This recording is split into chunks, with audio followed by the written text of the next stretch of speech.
Em 2023, o Botafogo teve um Brasileirão desastroso. Foi líder em todo o campeonato, mas perdeu o título para o Palmeiras nas últimas rodadas, caindo de primeiro para quinto lugar.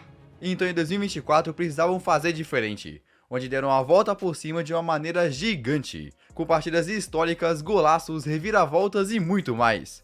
Então nesse vídeo vamos ver a trajetória completa do Botafogo até o título brasileiro, sua primeira conquista a nível nacional em quase 30 anos. Bom, em 2023 eles perderam o título nas últimas rodadas, terminando na quinta colocação. Ainda por cima, no Campeonato Carioca de 2024, não conseguiram nem se classificar para a fase final. Então demitiram o técnico e em abril contrataram um novo treinador, um cara de 52 anos com experiência de Europa, Arthur Jorge, que estava no Braga de Portugal há 2 anos fazendo uma boa campanha. Ele aceitou o desafio de treinar o Botafogo, onde 2 semanas depois de assumir, já ia para a primeira rodada do Campeonato Brasileiro contra o Cruzeiro.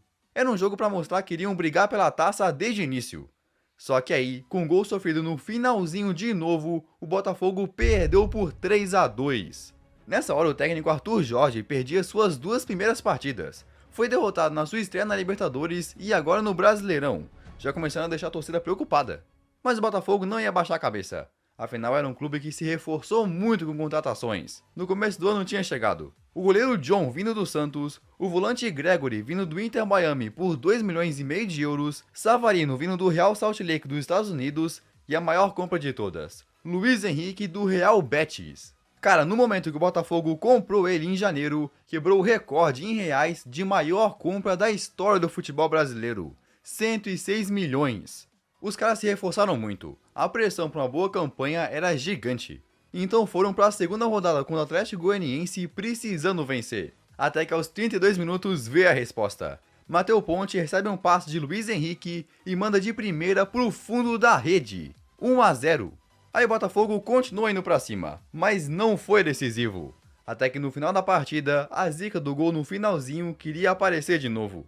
O Atlético Goianiense cresceu demais metendo pressão, mas o Gatito Fernandes não deixou passar nada. Por só 1-0, o Botafogo venceu. Uma vitória magra, mas gigante para tirar a pressão das costas. Até que no jogo seguinte contra o Juventude, tomaram um gol no finalzinho. Mas dessa vez não fez diferença, porque o Botafogo goleou por 5-1. 2 vitórias seguidas para mostrar que estavam ali para brigar pela taça. Mas na próxima partida, enfrentariam o Flamengo no Maracanã. Ganhar do Flamengo ali seria algo gigante para mostrar que eram um dos favoritos. Aí jogando em casa, o Flamengo começou melhor, até marcando um gol, que foi anulado. Era um jogo muito complicado. Até que no começo do segundo tempo... Savarino batendo, a bola vem mais aberta, Luiz Henrique de primeira! Gol! Luiz Henrique abre o placar. Aí o jogo continuou com o Fla tendo mais posse, mas não conseguia ser decisivo. Então numa roubada de bola aos 48 do segundo tempo, Savarino fecha o caixão. Por 2-0, o Botafogo vence e assume a liderança do campeonato. Mas toda essa euforia teve um fim. Depois dessas 3 vitórias seguidas, no jogo seguinte contra o Bahia, perderam por 2-1. Sofreram sua segunda derrota. Ainda por cima no jogo seguinte, ficaram em 1-1 com Fortaleza. Ou seja, perderam a liderança. Agora os próximos jogos do Brasileirão seriam contra o Corinthians, Fluminense e Grêmio. Um verdadeiro teste para ver se esse time do Botafogo seria capaz de disputar pela taça. Aí nesse teste se saíram perfeitamente. Ganharam do Corinthians na Arena, venceram o clássico contra o Fluminense e derrotaram o Grêmio fora de casa. 3 vitórias seguidas para voltar para o topo. Mas de novo, depois de tomar o primeiro lugar, começaram a vacilar. Contra o Atlético Paranaense em casa, começaram perdendo, até que empataram no finalzinho, mas saíram com só 1 ponto. Mas pior ainda foi em Santa Catarina, porque contra o Criciúma perderam por 2-1. Sofreram contra os 2 times que no final iam ser rebaixados, imagina, caindo para 4º lugar. Tava oscilando demais. Aí depois de uma vitória difícil contra o Bragantino, empataram com o Vasco.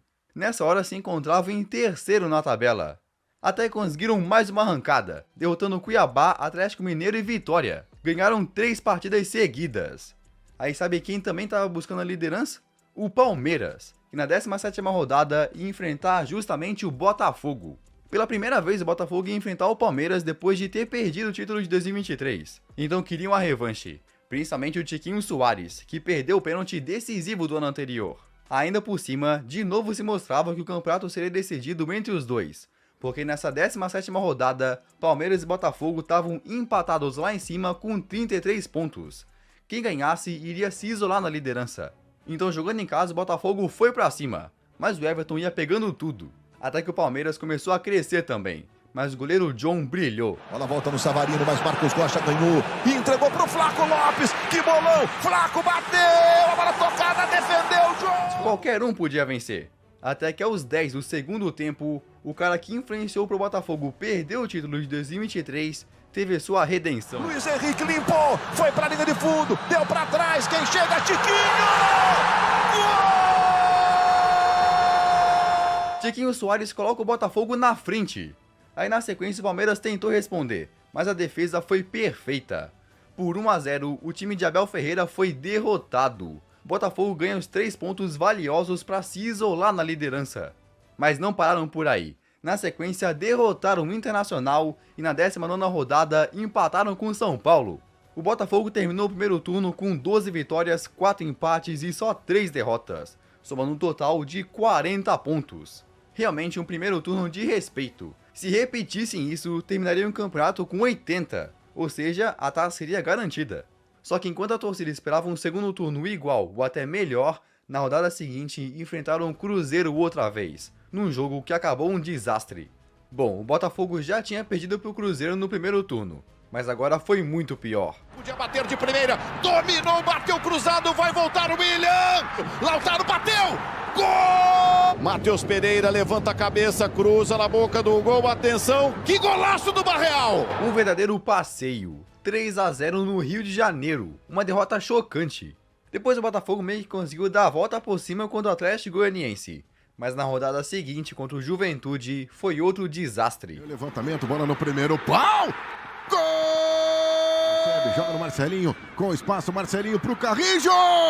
Boa bola, vem cruzamento, segundo pau pro Marcelinho!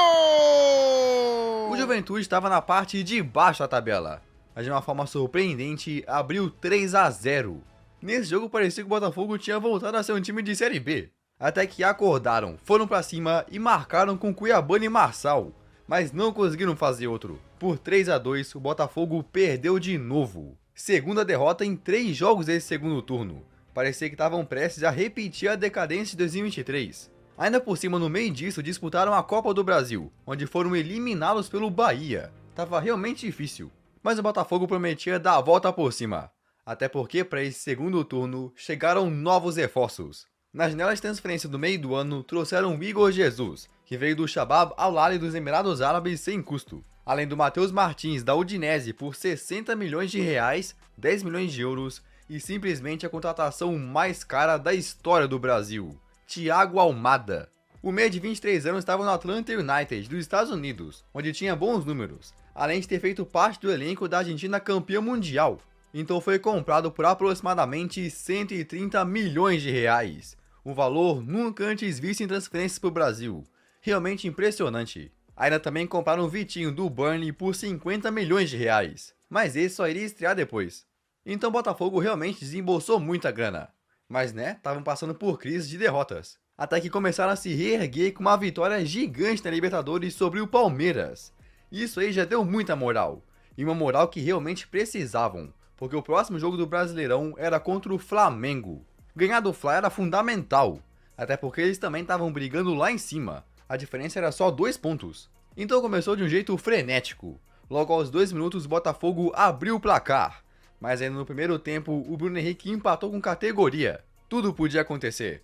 Até que no segundo tempo as contratações do Botafogo apareceram para fazer a diferença. Ótima bola na esquerda, Almada é jogador de Copa do Mundo, jogador de seleção argentina. Almada puxa pro meio para finalizar, bateu pro gol. Tem desvio, olha só, Brigo! Gol! Numa jogada de Thiago Almada, ela sobra para Igor Jesus mandar para o fundo da rede.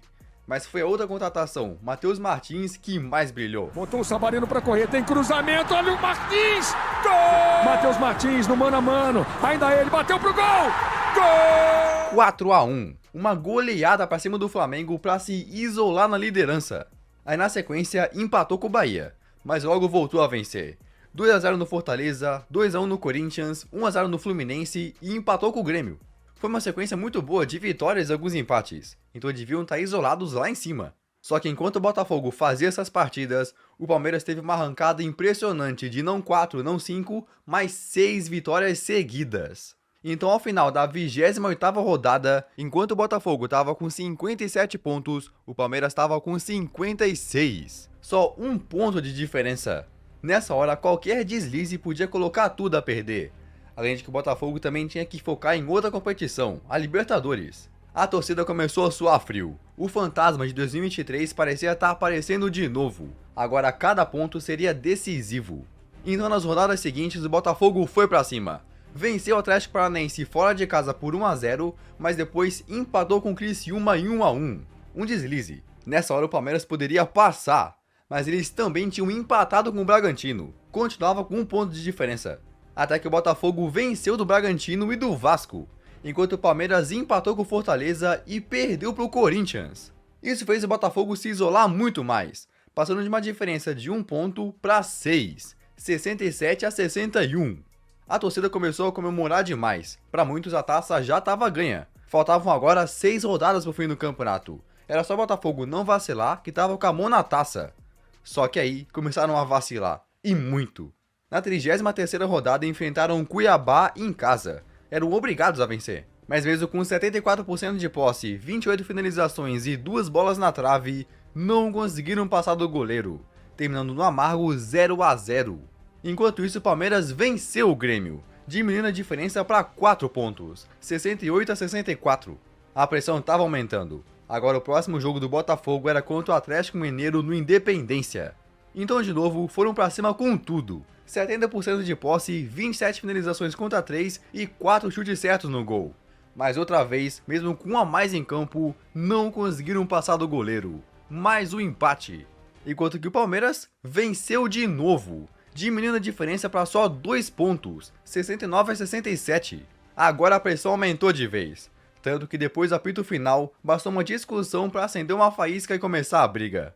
O zagueiro do Botafogo, que tinha acabado de ser expulso, correu lá pra fora chamando o Batalha do Atlético pra briga. Com isso, a galera começou a filmar e os jogadores do Botafogo ficaram bravos pela presença das câmeras, no que acabou com empurra-empurra e etc. Pra muita gente, isso mostrava que o Botafogo estava de cabeça quente demais cedendo à pressão, algo que poderia fazer eles perderem um título no final outra vez. Mas ainda ia piorar, porque o Botafogo ia enfrentar o Vitória em casa.